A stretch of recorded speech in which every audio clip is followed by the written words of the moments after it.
Welcome everybody back to Boosting Foreigns, guys. And today I want to talk about this new M5. Yes, the dust has finally settled, and let's actually have a conversation about this, right? And also, as a previous AMG owner, possibly a new MG owner in the future, but also I own a BMW, I could give a little bit of my opinion here. So, guys, let's jump right into it. First thing, shout out to my whole Boosting Foreigns family. Much love. I appreciate you guys for your support in the last year. This channel is growing.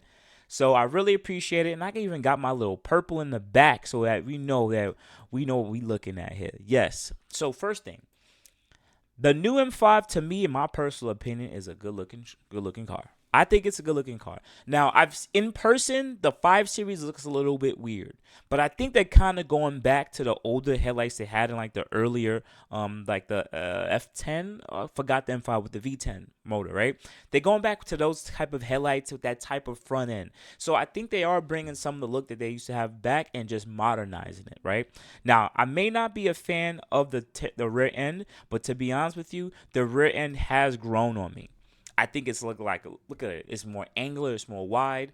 The straight lights. It is more modern and it is very thrown. They throw a lot of angles at this car, kind of like they do the M2, where it's like the car is round, but then they have a lot of hard angles. So they give it here, and you know what? It works and it makes the car distinguishable, right? From other vehicles. So shout out to BMW for doing so. Now, interior, I think this interior looks a lot better than what's currently out. They have the bigger screen. Once again, they give a little bit more love to the interior, but it's still more on the sportish way of doing things. Right. Now, let me click it off. Let's get to talking about power, right? We already know it. We'll talk about weight. It's a 5,400 pound car. In my last video, I talked about the new E53 Mercedes, which was an inline six and their version 2 hybrid system. And the car is like 5,100 pounds, right? So these hybrid systems are adding an extensive amount of weight. If you're making a sports car, you don't want them to be 5,000 pounds. And to be honest with you, this car weighs as much as a GT63 E Performance S, which has a hybrid system, and very close to the S Class E Performance S63 with the hybrid assist. So these cars are heavy as hell, right? And the M5 is not that big of a car to have such close weight. But anyways, right? So what are we going to talk about here? They're still using the same 4.4 liter, but it's the S58 motor now, not an S62 motor or S63 motor. So hopefully, I'm assuming if BMW seem like they use very similar parts that they would use in other makes and models, like the S58 motor, maybe they're using similar pistons, rods, maybe similar stroke, whatever. They like to have cross pollination of things. So if it's just a better S63 motor with more technology from the S58 and what they learned, it's probably even more reliable motor. We'll hope to see that. Now, delivers 717 horsepower and 738 pounds of torque. The S68 motor makes 577 horsepower on its own. The peak torque is available from 1,800 to 5,400 pounds. Very similar, kind of like the last outgoing one. The energy delivers its maximum output. Okay, we don't have to get into this. So the E motor delivers about 200 horsepower and 207 pounds of torque. On paper, the M5 rockets to 60 in 3.4 seconds. And in my test, it clocked in 3.6. So it's very similar, and that was in 50-degree weather. Cool. Now, it says a lot of the engineering tricks in the chassis and suspension for the 2025 M5, and that's not to be expected. Not only does the car need to move the weight forward, but it also needs to move in an M way. It's a 5,400 pound car, guys. Like, they're gonna do the best they can do, knowing BMW, to make the car handle. But so I have another 1,000 pounds on it. It's gonna drive like a car with that. Now, they throw their own little goods and bads. Extremely powerful, can be driven electric power, and latest tech inside. Yes, very bad, very heavy. Interior quality could be better. As I just said, it's still more on the sporty side. It's not luxurious side, and not as fun as a predecessor F90. That's their personal opinion, and I'm probably gonna agree with them too. I also think another good part that they're not including here is the price of it. The price went up from the last M5, but it's not not that astronomically more expensive than compared to other vehicles who have similar technology, such as the S63 or the GT63. But then when those cars are $200,000 or more, of course, $120,000 M5 would be a lot cheaper. You're saving 80 grand. Just saying. At the rear, the 2025 boasts a unique. Okay, we're not gonna talk about that. We're not gonna talk about that. BMW knew what was doing when it engineered the chassis for the new M5. Despite the weight, the car boasts a nearly perfect 50-50 split. Shout out to them on that. 50-50 split is really good. Slightly biased towards the rear, and the engineers added integral active steering, which turns the rear wheels either in sync with or opposite of the front wheels. That's actually pretty cool. They turn it opposite of the front wheels, depending on the speed. Now, I want to give you guys my personal opinion on this. A lot of these luxury manufacturers now are putting in rear wheel steer. I don't like that in longevity of things because this is just more maintenance 5-10 years down the line, 5-10 years down the line, and next thing, accidents. So if I have rear active steering and my car gets clapped, those are more parts that needs to be fixed or changed or that got destroyed. And honestly, when these cars get hit, it ain't gonna be perfect anymore. At least when you get hit in the rear, this stuff gets messed up and damaged. You could just replace a lot of these subframe pieces and put it back together, and then it's pretty much straight, right? When you do this, there's so much other moving components here that kind of frightens me. This gives the M5 aggressively agility for a larger car. Tight city maneuvering becomes even easier, and high-speed lane change. Cool. Suspension setup. Okay, comfort comfort to Sport Plus. Each of the distinct character in front comfort mode. The suspension softens. The M5 becomes smooth, luxurious cruiser, glide on roads. This is where it shines compared to the F90. Okay, so there's more control from the M5 because of its suspension set compared to the outgoing competition. And it just shows the drive modes and its efficiency. So let's see what it says here. So it says, for those looking for maximum efficiency, this is the most important part, right? To me particularly, because if you're going to add a hybrid system, am I going to get a benefit from it too? Like I said in my last video, the E53 could drive 40 to 50 miles on electric mode only. That's a really good benefit, right?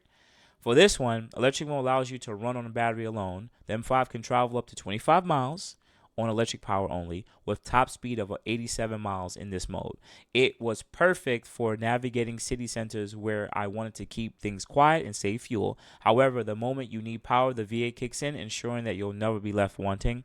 Despite several high-speed runs on the Autobahn and driving the M5 hard, I returned home base with the same range I started with, around 64 kilometers, according to the whatever thing. That's actually pretty cool. So the regenerative system actually regenerates the battery pack too, and I'm assuming it has quick charging also.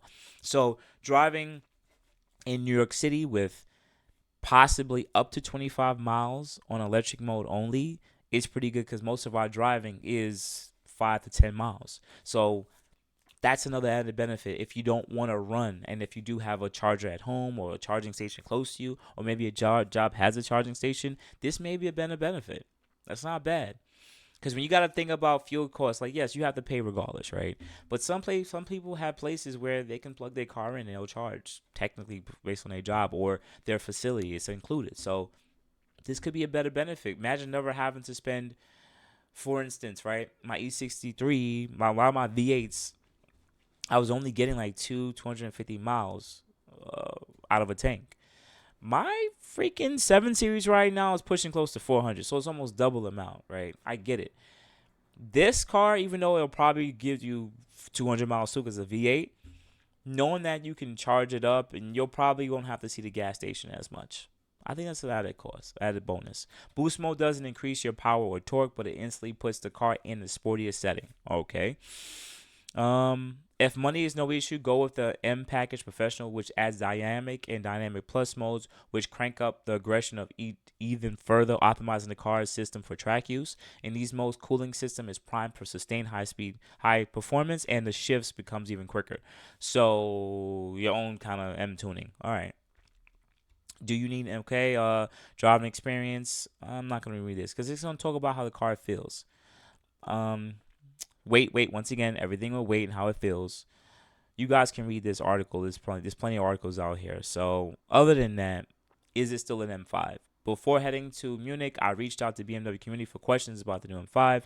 One question stood out: does M5 retain its traditional M values, handling, driver, feedback, balance of dynamic elements like thrust, braking and cornering, where the braking matches the acceleration and the handling keeps up the pace without being overwhelmed? It's a complex question, and the answer can vary depending on driver. But here's my take: considering that the M5 significant weight, BMW has done a fantastic job. The balance between acceleration, brake, and overall drive dynamics is as well executed. The braking system effectively handles the M5's impressive acceleration, and the handling stays composed, even under hard cornering. While you're always aware of the car's mass, particularly in sharp turns, it never distracts you from your driving experience. So, as mentioned in this person's video, which I encourage you to watch, the new GM85 differs significantly from the previous F90 M5. The F90 was more of a track ready use machine, easily shifting from road to circuit. In contrast, the M5 is better suited as a daily driver, a more refined luxury sedan with moments of raw performance when called upon. It's a mature choice with just enough rebellious spirit to keep things exciting. I don't like that. And I watched a couple of other YouTube videos, right? Where they were reviewing the M5, and I think one of them sat there and said this is more of like a M50 or M60, pretty much the electric 5 Series with a V8 with a internal combustion motor, rather than an M5 with an electric assist. I think they're supposed to make vehicles like this that are their Halo cars, these M cars, and these electric assists are supposed to add as a complementary system to them. I don't think we should but I don't think we should focus more on the electric side of it.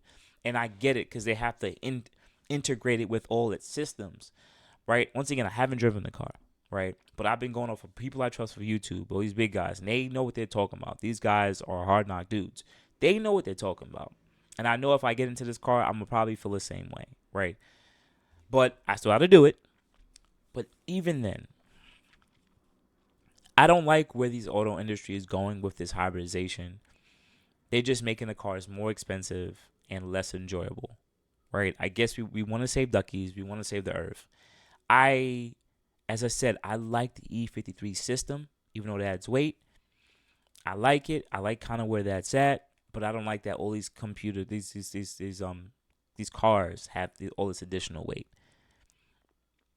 But then, what would we really want in the next M5, right? Will we have really wanted them to get rid of the 4.4 V8? And that's why Mercedes is waiting to see what they're doing now, and they see what they did, and Mercedes now has a choice. Should they make an E63 just like the S63 with the V8 and the hybridization?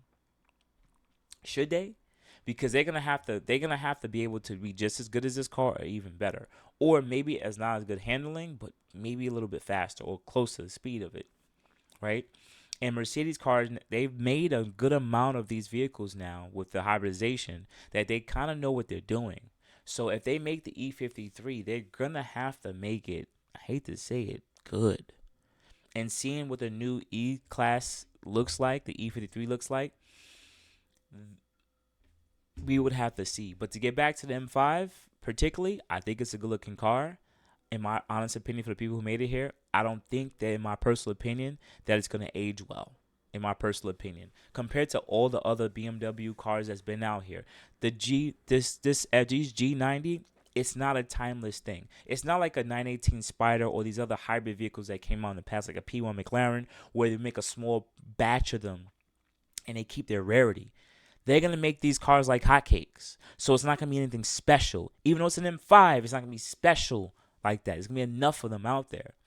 And us as car enthusiasts, we like gasoline in our vehicles. So this still has a gasoline, but then I could see this car 10, 15 years down the line being a car that, if they don't get the battery situation suited right, where it's a lot more affordable for the next person, people are going to be buying F90s and older V8 M5s and even V10s, and those are going to hold their value, and people can still be buying those cars because the cars like this will be with the times, but it's going to be a time where we had to put a heavy batteries in our vehicles. And yes, I know this is where we're moving, but I don't think people are gonna care about it as much. It's gonna be more money that they spend in maintenance and more of these systems that are gonna need to be changed. So I don't think it's gonna be timeless at all. And personally, my opinion, to talk about the E Class again, if if Mercedes does it right, this could be probably the first time that the E Class will be better than the A5 series in when it comes to M versus AMG. Because already they raced this G80 M5. I mean it's just not G80. This G90 M5 versus a E60 GT63 E Performance, and it beat it. Of course, it's a $100,000 more expensive car, but in my personal opinion, the outgoing M5 beat the older GT63. It's a faster car. So technically, one car got more faster, and of course, it's more expensive, and it's not in the same class. But if they make the E63, with the same system in the S63 and the GT63, it's gonna destroy this car. It's gonna destroy it. This M5's gonna drive better, but it's gonna destroy it. It's gonna be slightly less weight, and it's gonna have that M177, which is a really good motor. And if they do it right, it's gonna be better. I'm gonna feel bad for this G90. So let's see what Mercedes' response will be. In my personal opinion, I really hope that they keep the similar system that's in the E53 and keep with that system, that very similar system. I think if they do, they got it. They're gonna get it. They're gonna got it, and it's gonna be good. I really hope that. I hope that they don't. I hope they do it. So we'll wait and see. But outside that, guys, let me just finish off my rant here. I really appreciate you guys for your support, man. Thank you so much for supporting the Boosting Foreigns channel. I know I haven't really grown the channel in the sense of modifications and anything like that. As you guys have watched some other videos talking about the next car I'm looking to get, I'm not getting an M3 competition. I already took a look and driven into that, so definitely check out the videos on my channel. Why I don't. I went and test drove it and everything. There's plenty of other cars I'm looking at, so definitely tap in, watch those videos. I really appreciate you guys for your support. Other than that, you guys have a good day. Thank you, man.